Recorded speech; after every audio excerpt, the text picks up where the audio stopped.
си побарал работа за сега? Не само што не може да го прехрани своето многодетно семејство, скопјанецот Реџеп Пасан не може да добие ниту социјална помош, бидејќи официјално тој е должник на државата.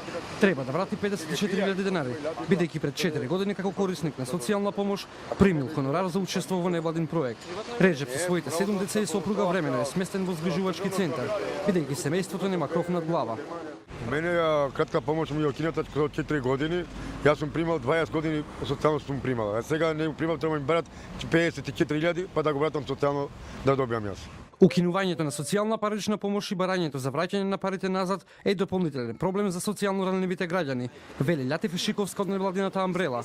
Да се најдат одредени мерки и начин како на овие семејства да им се помогне, за да може повторно да го остварат правото на социјална парична помош, а со тоа и помалку да станат ранливи, а со тоа и помалку да ги има на улици каде што питачат и помалку да има деца кои се обираат отпад. Народниот правобранител поднел иницијатива до Министерство за труд и социјална политика за укинување на спорната законска одредба со која граѓаните се условуваат најпрво да ги вратат паричните средства, па потоа да стекнат ново статус на социјални корисници. Се направи измена на членот 213, се воведе еден нов став 4 со кој што се задолжуваат, односно се ограничува, условува граѓанинот да не може да оствари право на социјална заштита додека не ги врати на основано примените средства. Како може да се очекува од лице кој што екзистира само од социјална заштита, дека ќе ги врати на основано примените средства и да може да остварува право.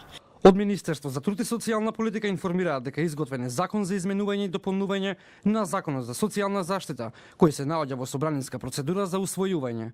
По усвојувањето на овој закон, лицата во социјален ризик ќе продолжат да го остваруваат конкретното парично право од социјална заштита, при што постапката за враќање на неосновано примените средства ќе се спроведува во согласност со одредбите од законот.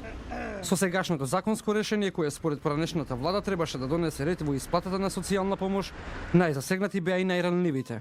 3156 граѓани на ниво на град Скопје во текот на 2015-2016 година добиле решение за прекин на правото на користење на социјална парична помош, а кај голем дел од нив им било побарано да вратат и голема сума на пари за да можат повторно да бидат корисници на социјална парична помош.